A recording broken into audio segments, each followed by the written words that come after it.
ఉమ్మడి ఖమ్మం, నల్గొండ, వరంగల్ పట్టభద్రుల ఎమ్మెల్సీ ఉప ఎన్నిక ప్రచార గడువు ముగిసింది. ఈ నెల 20న 3 ఉమ్మడి జిల్లాల్లో 34 అసెంబ్లీ నియోజకవర్గాల పరిధిలో పోలింగ్ జరగనుంది. బీఆర్ఎస్ ఎమ్మెల్యేగా ఎన్నికైన పల్లా రాజేశ్వరరెడ్డి రాజీనామాతో ఇక్కడ ఉప ఎన్నిక జరుగుతోంది. ఇక కాంగ్రెస్ తరఫున తీన్మార్ మల్లన్న, బీఆర్ఎస్ నుంచి రాకేష్ రెడ్డి, బీజేపీ తరఫున ప్రేమేందర్ రెడ్డి బరిలో ఉన్నారు. ఈ ఫలితం జూన్ 5న వెలువడనుంది.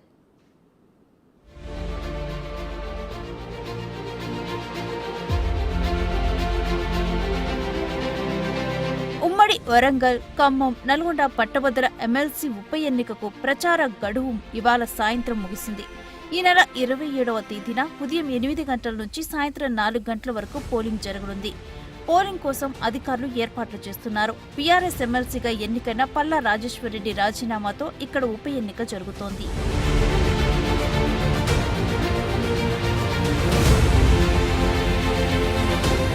ఉమ్మడి జిల్లాల్లోని 34 అసెంబ్లీ నియోజకవర్గాల పరిధిలో గ్రాడ్యుయేట్ ఎమ్మెల్సీ పోలింగ్ జరగనుంది.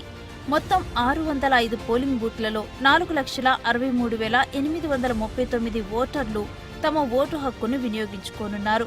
ఓటర్లలో పురుషులే అధికంగా ఉన్నారు. ఎమ్మెల్సీ ఉప ఎన్నిక పోరులో మొత్తం 52 మంది అభ్యర్థులు ఉన్నారు.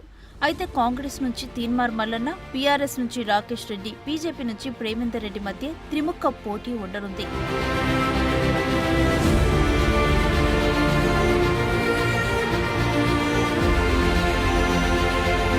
పోలింగ్ కోసం 27వ తేదీన ప్రత్యేక సెలవు ప్రకటించారు అధికారులు. ఉమ్మడి వరంగల్ జిల్లాలో అత్యధికంగా గ్రాడ్యుయేట్ ఓటర్లు ఉన్నారు. వరంగల్ ఉమ్మడి జిల్లాలో 1,73,406 మంది, ఖమ్మం ఉమ్మడి జిల్లాలో 1,23,985 మంది, నల్గొండ ఉమ్మడి జిల్లాలో 1,66,448 మంది గ్రాడ్యుయేట్ ఓటర్లు ఉన్నారు. ఇక పోలింగ్ రోజు ఉదయం 6 గంటల నుంచి సాయంత్రం 8 గంటల వరకు 144 సెక్షన్ అమల్లో ఉండనుంది. పట్టభద్రుల ఉప ఎన్నిక ఫలితం జూన్ 5న వెలువడనుంది.